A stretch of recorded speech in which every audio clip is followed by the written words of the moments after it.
10:51 Eastern Time. That means it's kill me time, and he joins me now.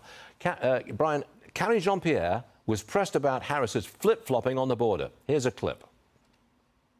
How long have you guys known that Vice President Harris does not think President Biden is doing a good job at the border? She has a campaign ad where she is saying they need more Border Patrol agents.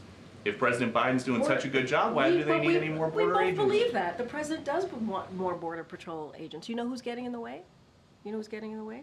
Republicans in Congress. They're getting in the way. You know who else is getting in the way? The former president, Donald Trump. He's getting in the way. I mean, there's no daylight here. You know, Brian, she's getting away with it. She's flip-flopping on all kinds of things, whether it's the border, whether it's whatever. She's getting away with it. What say you? Well, I just love, too, there was a sheriff in one of the ads that Kamala Harris says she cracked down on trans gangs and cartels, and no one knows this. And the Border Patrol, who was seen in the ad during her ad, said, I want out of it, cease and desist with showing it. You've never been tough on the border. If you walk up to the Border Patrol people and say, how's this administration been? They don't have their back. They've been outnumbered. They don't get the support. Mayorkas has been a joke. They got rid of Remain in Mexico. They stopped with the DNA kits. I don't know if you've seen it, but Catherine Herridge used to work here, came out with 3 whistleblowers who came forward saying, I worked on the border. And we were not allowed to use the DNA kits. We weren't even test swabbing the inside of their mouth to find out if that man walking with that little kid is related. Trump came down with those DNA kits, and after a while, all they had to do was hold up the swab, and the men would come clean if they were actually child trafficking. But now they were told by Mayorkas, back off, and their careers have been destroyed because of it, given desk jobs have been forced to get fired. So we're talking about nobody I know thinks they've been good on the border. And if you wanted that bipartisan deal that Senator Langford cut, which said, you know, it's got some positives in it, but Trump says, I can't do twice. I don't like this. I want my own.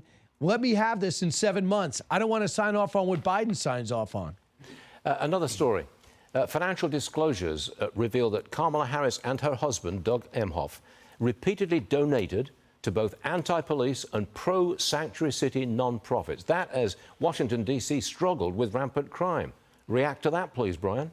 Well, it just shows you where they really stood. And remember, in 2020, she was urging people to put money into bail to bail out some of the rioters that were jailed for destroying property and burning buildings. That was where she stood. And she was for defunding ICE. She was for very anti-policing. She was talking about slashing police budgets across the country, even though they were in high crime areas, instead sending in social workers with them. That's who they are. Follow where their money is. That's who they are. And we understand, too, do you know any areas in which he is really welcomed by law enforcement? And what's going to happen is the law enforcement and their families, they understand that no matter what Kamala Harris says now, we watched her as a DA, watched her as an attorney general, and then watched her as a senator, and watched her as a vice president. Nobody thinks she's pro-police. And now we see where her and her husband, where the money goes.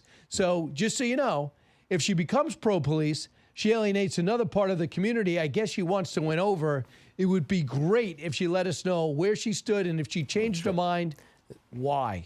Look, the cover-up will go on because the media wants it to go on. The media will allow it to go on. And that's what's happening right here.